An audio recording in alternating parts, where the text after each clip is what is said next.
Welcome to Marudhu studios. கருப்பு RJ Balaji அண்ணன் எழுதி இயக்கி அண்ணன் சூர்யா அவர்களும் திரிஷா மேடம் நடித்த கருப்பு திரைப்படம் பற்றி தான் நம்ம பார்க்க போகிறோம். Welcome to Marudhu studios. இந்த கருப்பு திரைப்படம் ஒன்லைனாக சொல்லிடுறேன்.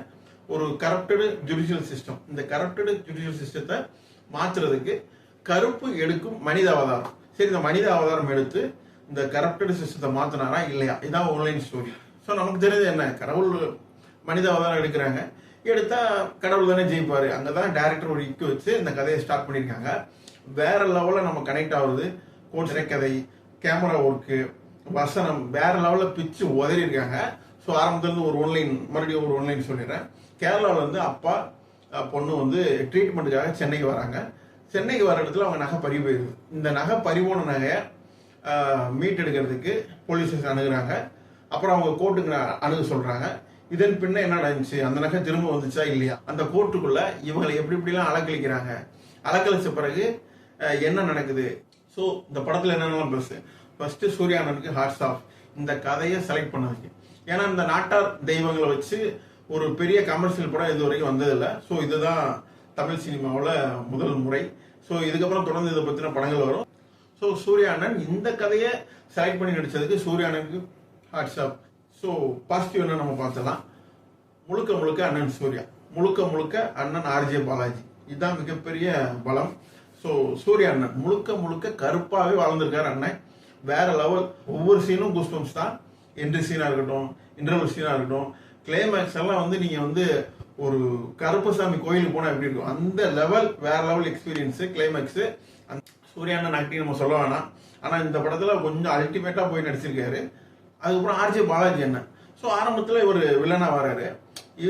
இவர் எதுக்கு இந்த வில்லன் கதாபாத்திரம், எதுக்கு வேற ஆளை போட்டிருக்கலாமே அப்படின்னு நம்ம நினைக்கிற நேரத்தில் அப்படியே கதையை அப்படியே டேக் அவுட் பண்ணி எடுத்துகிட்டு போவார். வேற லெவல் கதையாக இருக்கட்டும், ஸ்க்ரீன் பிளே எடுத்துகிட்டு போகிற விதமாக இருக்கட்டும், இவரே நடிச்சிருக்காரு. ஸ்க்ரீன் பிளே ப்ளஸ் அவர் நடிச்சிருக்காரு. அது எவ்வளோ பெரிய கஷ்டம் இருந்தாலும் அந்த கதைக்கு வலுவூட்டும் விதமாக இவர் கொஞ்சம் எக்ஸ்ட்ரா பெர்ஃபார்மன்ஸ் பண்ணியிருக்காரு. அதுவும் அந்த கோர்ட்டில் ஒரு சொதப்பல் சீன் இருக்கும், வேற லெவல். உண்மையிலே ஆர்ஜே பாலாஜி அண்ணன் கொஞ்சம் அடுத்த லெவலில் நடிக்க ஆரம்பிச்சதான் நம்ம சொல்லணும். அடுத்ததான் சூர்யா அண்ணன் லுக் வைஸ் நல்லா ஒர்க் பண்ணியிருக்காங்க. அந்த கருப்பு வேடத்தில் வர்றதெல்லாம் வேற லெவலில் இருக்கு. அது இந்த கிளைமேக்ஸில் வரும் பாருங்க, மிரண்டுருவீங்க. அது தேட்டரில் நீங்கள் பாருங்க, அந்த எக்ஸ்பீரியன்ஸை பாருங்க.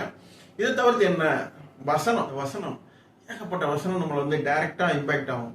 ஸோ இந்த கரப்டட் சிஸ்டத்தில் நம்ம டைரக்டா அஃபெக்ட் ஆனால் எப்படி இருக்குமோ அப்படிதான் இந்த நம்ம அப்படி ஈஸியாக கனெக்ட் ஆகுது. ஃபர்ஸ்ட் ஹாஃப்ல நம்ம எங்கேஜாக கொண்டு போறாங்க. ஸோ இந்த கரப்டட் சிஸ்டத்துக்குள்ள நம்ம மாட்டிக்கிட்டா எப்படி இருப்போம், டைரக்டா நமக்கு என்கேஜ் ஆகுது. ஸோ அந்த கதைக்குள்ள நம்ம ஃபர்ஸ்ட் ஹாஃப் ஃபுல்லாவே நம்ம என்கேஜா இருப்போம். அதில் அந்த குறிப்பிட்ட ஒரு வசனம் வரும், கோர்ட்டுக்கு வந்தா தண்டனை கிடைச்சு நம்ம நம்பிக்கிட்டு இருப்போம். ஆனால் கோர்ட்டுக்கு வர்றதே தண்டனை தான். இதெல்லாம் நீங்க கோர்ட்டுக்கு போயிருந்தீங்கன்னா உங்களுக்கு இந்த ஃபீல் பண்ணுவீங்க. டைரக்டா அது கனெக்ட் ஆகும். ஸோ அந்த மாதிரி ஒரு சில வசனங்கள், தற்போதைய அரசியல் சூழலுக்கு ஏற்ற மாதிரி நிறைய வசனங்கள் இருக்கு. நீங்க அந்த தியேட்டர்ல போய் பாருங்க. இந்த படம் தாமதமா வெளியிடுறதுக்கு அதுவும் ஒரு காரணமா இருக்குன்னு என்னோட தனிப்பட்ட காரணம். அரசியல் ரீதியா நிறைய வசனங்கள் உள்ள இருக்கு. வசனம் ஒவ்வொன்றுமே இந்த கரப்டட் சிஸ்டத்துக்கு எதிரான வசனம். எங்கெங்க தேவையோ அங்கங்க பஞ்ச், மாஸ், குஸ்பம்ஸ் வசனம் நின்று பேசியிருக்கு. தற்காலிக அரசியல் சூழல்ல நீங்க பாருங்க, எதிர்கட்சி ஆளுங்கட்சி, இதை நீங்க லாஸ்ட் கிளைமேக்ஸ்ல கொஞ்சம் தற்போதைய ஆட்சியில கொஞ்சம் கனெக்ட் பண்ற மாதிரி இருக்கும். நீ அதை பார்த்து முடிவு பண்ணிக்கோங்க. ஒருத்தர் இறந்துட்டாருன்னு சொல்லிட்டு அந்த கேஸ் வந்து 30 வருஷம் நடக்கும். 30 வருஷம் கழிச்சு அந்த கேஸ்ல அவர் வின் பண்ணும் போது டைரக்ட்லி நம்ம ஒரு கனெக்டடா இருப்போம்.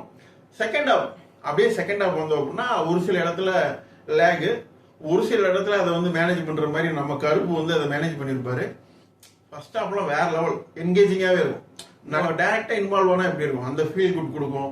நம்ம குலதெய்வம் கோயில் கருப்பசாமி நம்ம கண்ணு முன்னால வந்தா எப்படி இருக்கும், ஸோ அந்த ஃபீலிங்கை ஃபர்ஸ்ட் ஹாஃப்ல நம்ம கொடுத்துருப்பாங்க. செகண்ட் ஹாஃப்லயும் நம்ம வந்து டைரக்டா இன்வால்வ் ஆக முடியுது. ஆனா ஒரு சில லேக்கிங்லாம் இருக்கு.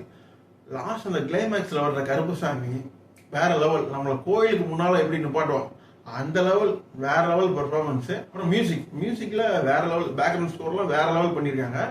பாடல்கள்ல கொஞ்சம் சொதப்பிருக்காரோன்னு எனக்கு தோணுது, ஸ்பெஷலா தோணுது.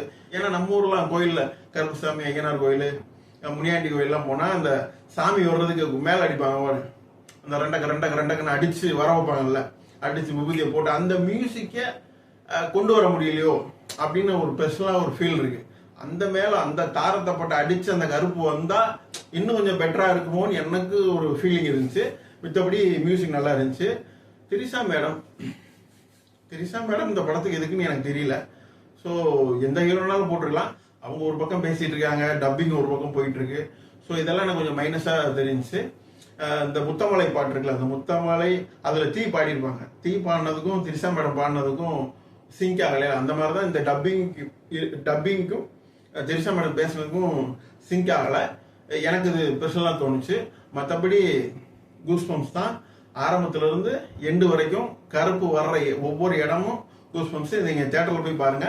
ஓவராலா சொல்லணும்னா கருப்பு திரையரங்கத்தை கட்டுப்பாட்டுகளை வச்சிருக்காருன்னு சொல்ல முடியும். கிளைமேக்ஸ் மறுபடியும் ஏன் கிளைமேக்ஸ் சொல்றேன்னா, அது இந்த கருப்பு வேட்டைக்கு கிளம்ப வரல. நம்ம ஊர்ல குலதெய்வங்கள் கும்பிட போகும்போது வேட்டைக்கு கிளம்பும் போது தீப்பந்தம் சுருட்டு அருவாலாம் வச்சு கிளம்புனா எப்படி இருக்கும், அந்த மாதிரி ஒரு மாஸ் சீன் வந்து நமக்கு கண்ணு முன்னால நிப்பாட்டிருக்காங்க. வேற காந்தாரா கம்பேரிட்டிவ் காந்தாரா அது வேற. இப்ப நம்ம வேற படத்து கூட எல்லாம் அதை கம்பேர் பண்ணோம்னா, நம்ம ஊரு நம்ம சாமி நம்ம கண்ணு முன்னால கொட்டடிச்சு ஆன சாமி ஸ்கிரீன்ல அவ்வளவு பிக் ஸ்கிரீன்ல ஒரு எலிவேட்டிவா கொண்டு வந்திருக்காங்கன்னா, நம்ம சாமி நம்ம குலதெய்வம் கண்ணுக்கு முன்னால ஒரு ஒரு க்ளோஸ் அப் ஷாட் வச்சு ஒரு சுருட்டெல்லாம் வச்சு வேற லெவல் கூஸ்பம்ஸ். அதை நீங்க தியேட்டர்ல பாருங்க. ஸோ சூர்யா அண்ணனுக்கும் ஆர்ஜே பாலாஜி அண்ணனுக்கும் மனமார்ந்த நன்றியும் பாராட்டுகளும். ஏன்னா ஸ்டோரி இந்த பிளாட் எடுத்து நடிச்சிருக்காங்கல்ல, இந்த கதையா சொல்லி ஓகே பண்ண விதமா இருக்கட்டும். ஏன்னா அது சொல்லும் போது எப்படி சொல்லி புரிய வச்சாருன்னு எனக்கு தெரியல. ஆனா அதை ஸ்கிரிப்ட் சொல்லி ஸ்கிரீன் பிளே எழுதி அண்ணனை மாசா காமிச்சு, எந்தெந்த இடத்துல மாசா காமிக்கணுமோ காமிச்சு, ஒரு சில இடத்துல கேமியோ ரோலும் பண்ண வச்சு அண்ணனை வந்து வேற லெவல்ல காமிச்சிருக்காங்க. தற்போதைய முதலமைச்சரையும் ஒரு சில சீன்ல அண்டர்லைன் பண்ணியிருக்காங்க. பாருங்க, உங்களுக்கு ரொம்ப பிடிக்கும். மொத்தத்தில் இந்த படம் டைரக்டா நம்ம கூட கனெக்ட் ஆகுது. ஸோ எல்லாரும் இந்த படத்தை போய் பாருங்க. இந்த வீடியோ பிடிச்சிருந்துச்சுன்னா லைக் பண்ணுங்க, ஷேர் பண்ணுங்க, மறக்காம சப்ஸ்கிரைப் பண்ணுங்க. நன்றி, வணக்கம்.